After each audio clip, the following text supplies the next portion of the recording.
Sorry it's a little bit late, guys. Really excited about what we did today. We added to this team. We started off yesterday, obviously, adding a great player, and I think we added 3 more today. Start off with Andrew Booth. I know he's somebody that I started watching when I was at Cleveland, just a really good corner. You talk again about smart, tough, competitive.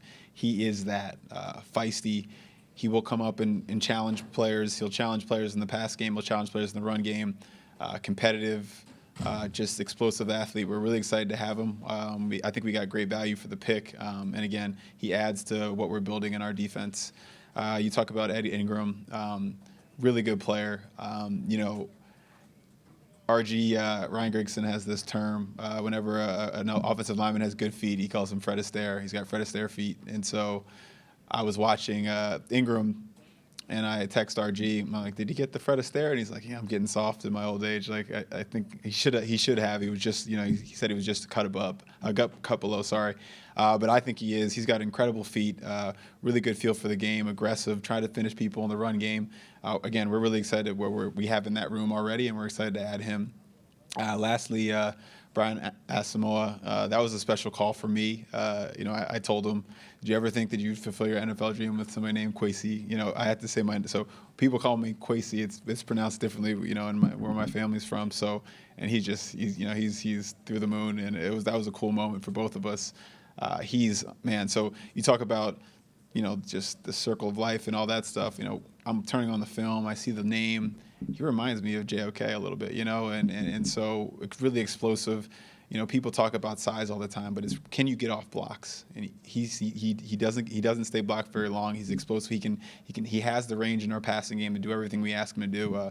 We're excited about him. Through the moon, about the 3 players really, and what we have on this team already.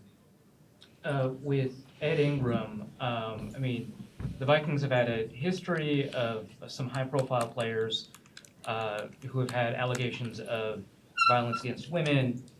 Are you concerned about the signal this sends with another player being added to the roster that has that history of allegations? Yeah, and again, those are serious allegations. We did extensive research with people in and around the situation, in and around the program, in and around him, and we were extremely comfortable with the person. But again, understand the question and why you asked it.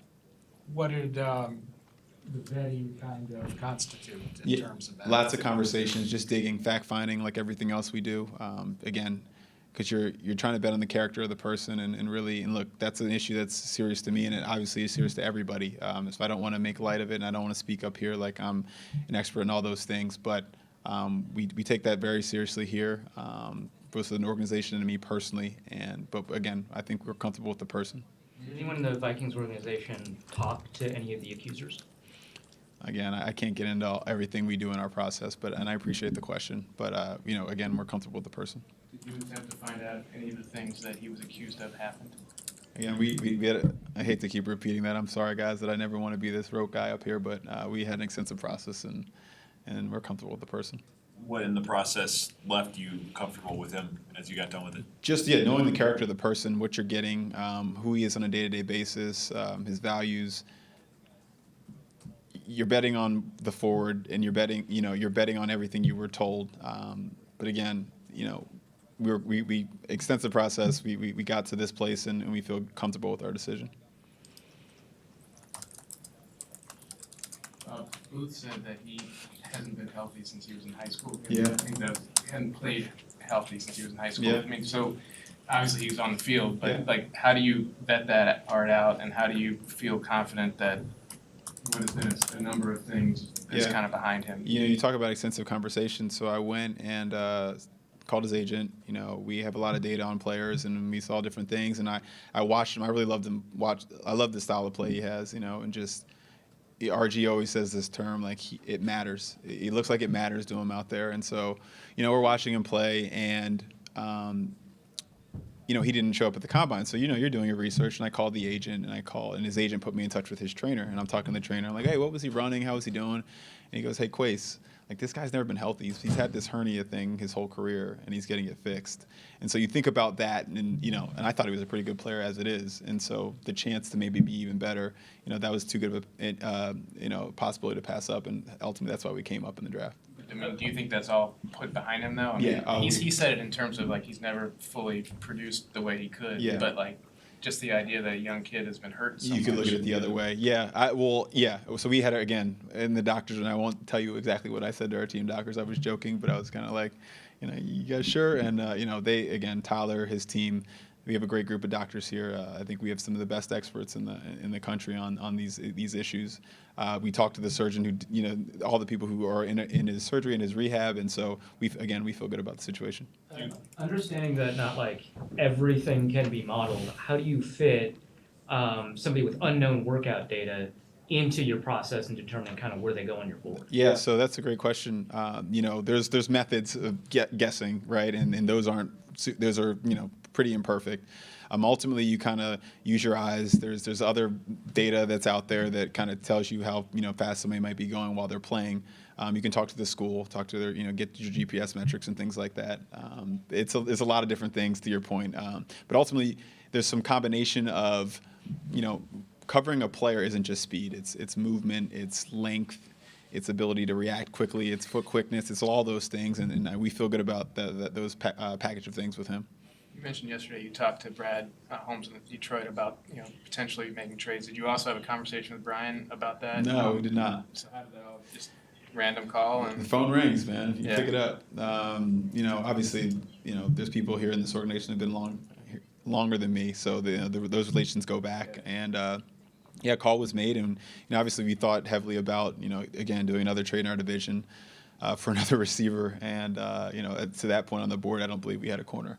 And so, I believe me, the kind of gravity of that was not lost on me. But again, you're supposed to make calculated decisions, and we did. And ultimately, I think we were rewarded with what we did in the end. in that situation, do you have a good idea that they want a receiver? Just Yeah, knowing that was our assumption. Yeah.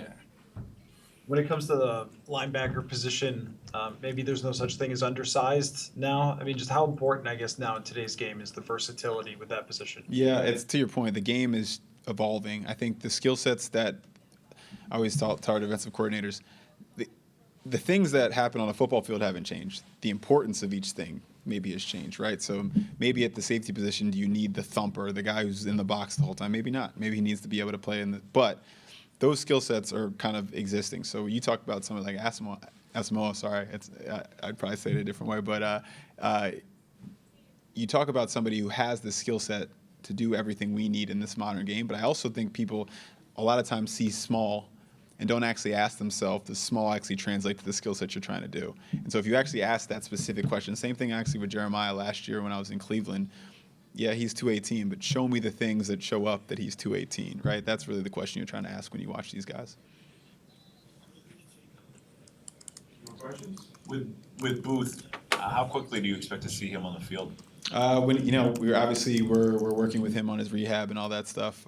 But we're excited to have him here. We got a competitive building. We like all the people we have, and he's going to contribute to it right away.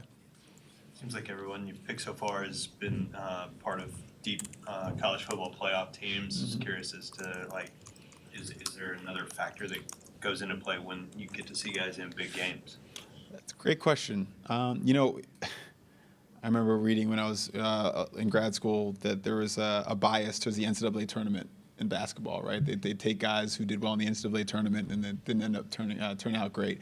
At our level, I think it probably is a little different just because you get to see them. It's like an NFL, right? It is pretty much what an NFL game looks like. So we try to watch those games, but like everything we do, it's just like how much do you weight a 30-minute interview versus 4 years of scouting information on them, right? Same thing. So you want to weight the bowl game with its proper importance. And again, it's nice to see them against different level of competition, but also, it's a lot of times it's an out-of-a-conference game, right? So you get to see them against different competition. So it's great that all these guys are there, but I think that's more speaks to the cultures they come from and the cultures we're trying to bring in here. Again, it's smart, tough, competitive, and those things ring true to championship teams, and that's what we want to be here.